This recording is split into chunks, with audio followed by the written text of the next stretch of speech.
And then Bob dropped the bombshell. Clear out your room next month. When my mother gets discharged from the hospital, I'm bringing her straight to this house. Living together might make household chores easier, but I'll have to face my mother-in-law and endure her snide comments every single day. I was utterly devastated. Understanding that he seemed determined to make this happen with his mother, rather than argue with him, I knew it was better to discreetly take measures. Years of experience had taught me that. Bob left, not suspecting a thing, and seemed quite pleased. Everything's going according to my plan, I thought. It was so simple, it was laughable. A few hours later, after tidying up and taking a break, my phone rang loudly. It was a frantic call from Bob. Hey, what the heck? The house is empty. I am Catherine Rose, a 45-year-old working mother holding a managerial position at a publishing company. I have a husband and 2 kids, a typical American family. When I got married, the idea of balancing work and family was just beginning to gain traction. It was an era when it was common for women to marry and become homemakers. Bob had allowed me to work, and in return, I've given my all to both my job and household chores. After having kids, I've been fully committed to raising them as well. But lately, I've been feeling overwhelmed. My mother-in-law, Mary, who was initially against me working, has started to complain. When are you going to stop this job nonsense? You're such a terrible wife. Back in our day, the job came second. Our main duty was to dedicate ourselves to our homes. I've been working hard in both my career and home, raising the kids and managing household chores. I'd always thought of it as repaying the kindness Bob showed by supporting my career. Perhaps seeing my dedication, both my daughter and son help around the house. My daughter does the laundry and ironing, while my son takes care of the bath and fills the tub every day. When I come home, I just have to prepare the meal and clean up. I'm so grateful to my kids. But even though we're both working, Bob doesn't lift a finger. I've asked him to help out several times, but Bob's answer is always the same. Catherine, I let you keep working, didn't I? You're trying to skip out on your wife duties and make me do the chores because you want to have an easy life. Quit playing the victim. And every time my mother-in-law would tattle on me, and I'd get an earful from her. Bob's the breadwinner of the family, you know, and you're trying to make him do house chores. What are you thinking, Mary? This is why it's never good for a woman to work. Be grateful I even let you work. Understand your place. Lately, perhaps she's bored, but almost every night she calls with these snide remarks. It's become so frequent and unbearable that both my kids and I are fed up. My kids have even started pretending they are needed somewhere else to hang up the phone. Sure, I'd appreciate the opportunity to keep working, but why the constant hostility? I've been the one handling both the household chores and raising the kids. She should understand how challenging it is to juggle both roles. What more does she want from me? Right now, I'm under so much stress, and the only saving grace is that my kids are on my side. The root cause of this situation lies in Bob's salary. Truth be told, Bob's pay isn't that great. It would be considered on the lower end.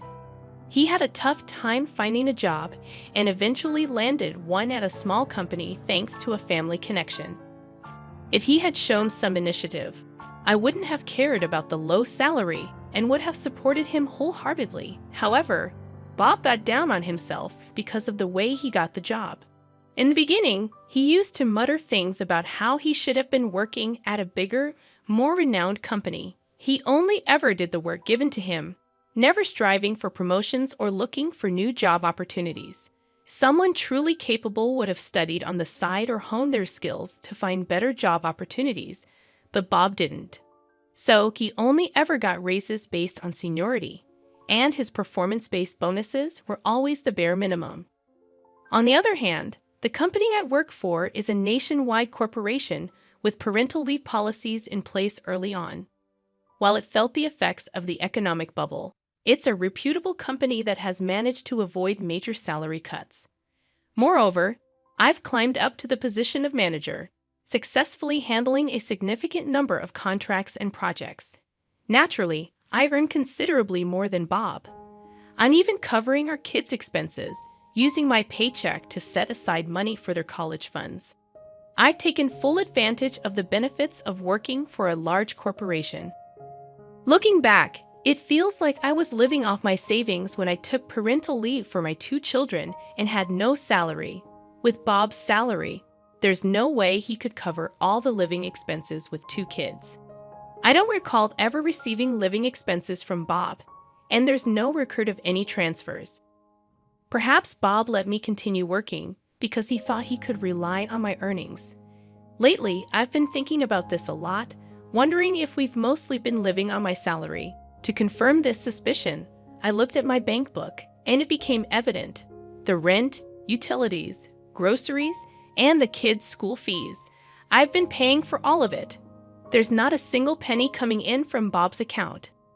I chuckled, feeling utterly drained. Bob's salary is completely spent on his hobbies and providing pocket money to my mother-in-law. I've always believed I owed Bob for allowing me to continue working, which is why I've been putting in so much effort with household chores and childcare. However, the current situation is quite different. I'm covering all the living expenses, while Bob freely spends his salary without saving a dime. In terms of supporting our lives, it seems I've become the main breadwinner, while Bob does as he pleases. If I were to leave with the kids, what would happen? Or if I handed him this bank book and told him to leave, would Bob quietly go along with his claim of being the main breadwinner? It's a perplexing situation, and I can't comprehend his perspective. His catchphrase is, "I'm the one supporting y'all. If you've got a problem, just leave." Is he under the impression that he covers the living expenses while spending his salary freely? It's a total mystery. If I, the one paying for everything, were to leave with the kids, what would transpire? Would Bob just quietly go along, sticking to his claim of being the main breadwinner? He'd probably tattle to my mother-in-law. I wonder if she knows about the difference in our salaries. If she did, she likely wouldn't make those snide remarks. Perhaps she thinks Bob is a wonderful son, supporting his family and even allowing his wife to work. If she knew about the salary difference, what would she think? Would she ditch Bob and cozy up to me? No, that's the last thing I'd want. As I contemplate these thoughts, my mother-in-law has an accident at her home and hurts her foot. It appears she'll need hospitalization and physical therapy for a while. With my father-in-law having passed away before Bob and I got married, my mother-in-law has been living alone. Either Bob or I have to take care of her. In a call from the hospitalized mother-in-law, she starts with her demands and continues despite my attempt to explain my work situation. I decide to let Bob handle her, given the stress of being criticized by her for working. When I ask Bob to care for my mother-in-law, he complains immediately. "Hey, Catherine, why aren't you looking after Mom? I'm working too, you know."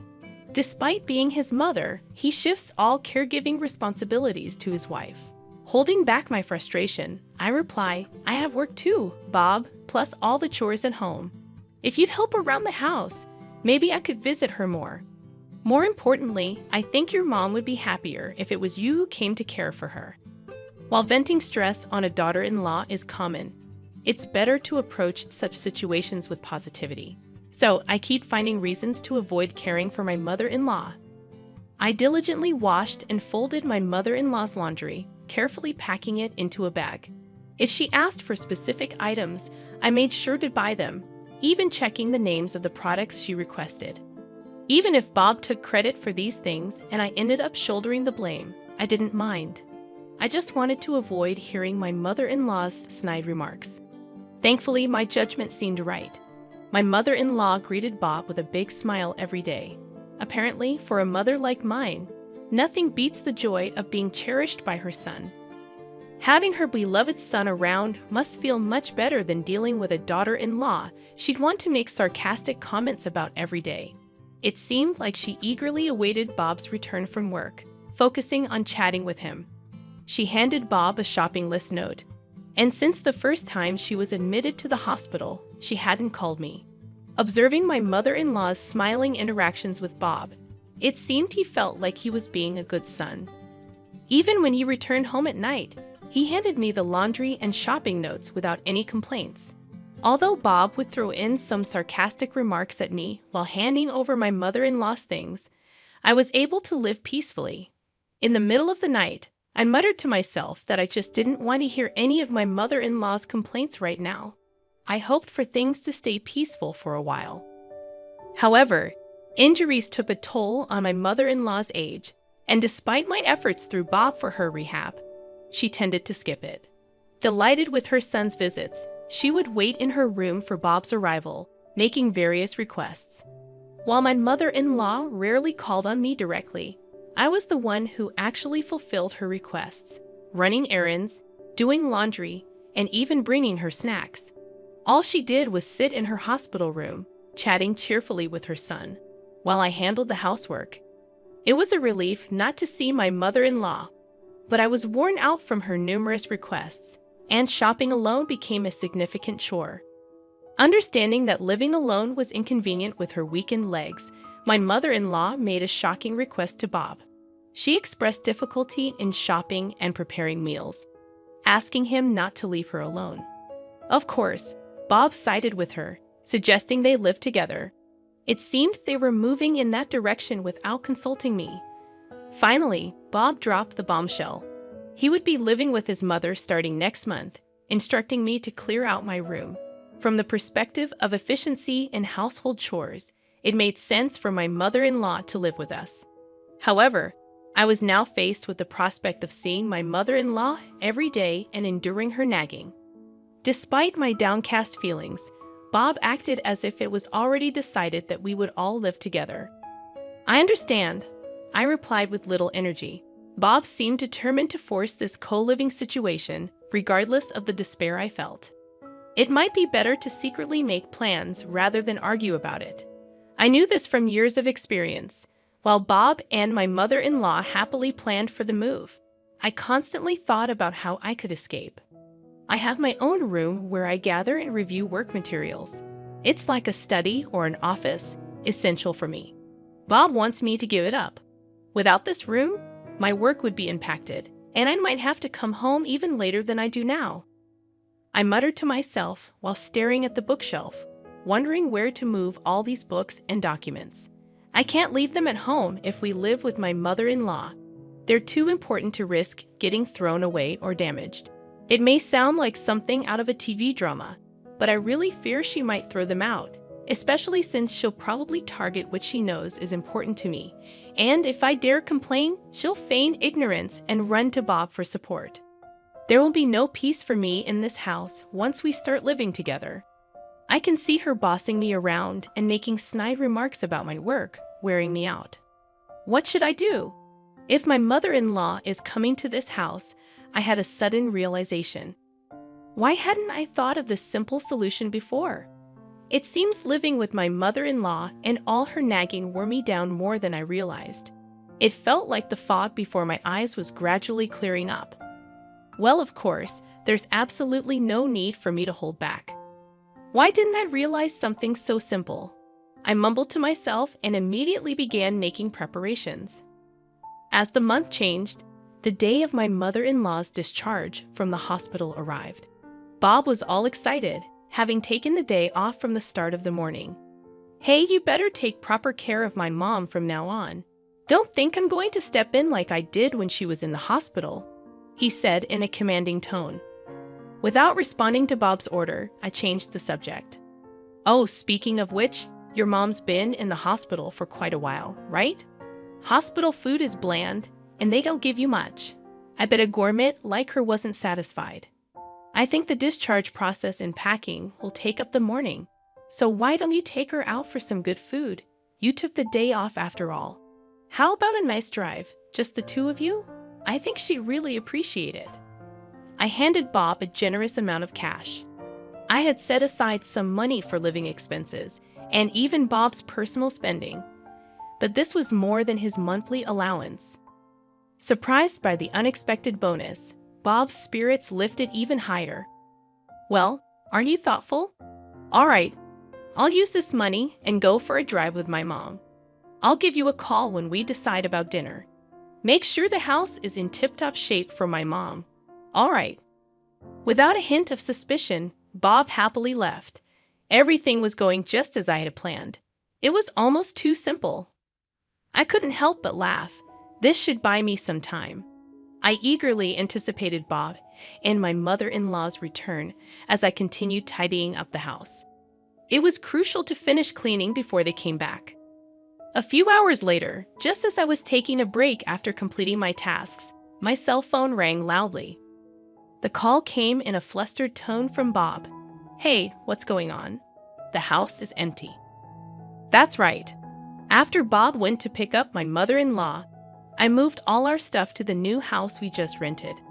Of course, I left some of Bob's personal belongings and a bed for my mother-in-law in the room. "Oh, you're back already. You told me to clear out the room, so I emptied both the room and the living room for Mom to feel comfortable. From now on, please enjoy your time with her," I responded nonchalantly, which only infuriated Bob. "You've got to be kidding me. The living room and kitchen are totally empty. After all I've done to support this family, how could you?" There it was, his go-to line. He seemed to believe that saying this put him in a superior position. How naive. "No, Bob. I've been the one supporting the family, including you. Weren't you spending your paycheck on pocket money for your mom and your own hobbies, and yet you demand an allowance from the family budget? How does that make you the breadwinner?" Bob seemed surprised by my resistance, but he retorted nonetheless. His argument, however, was nonsensical. "Shut it. I'm the man here. I'm the head of this household.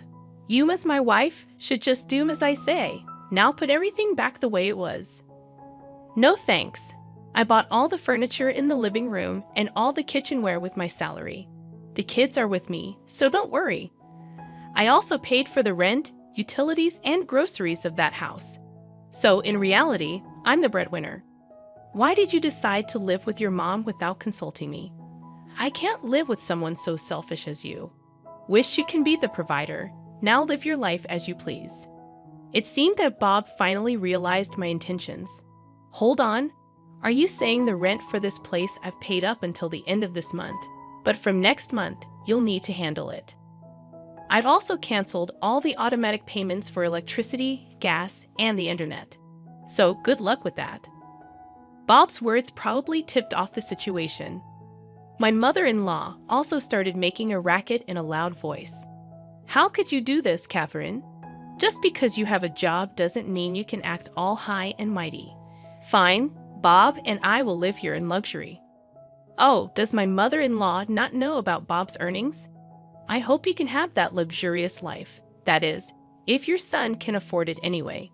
Goodbye. Wait, Catherine. Where are you right now?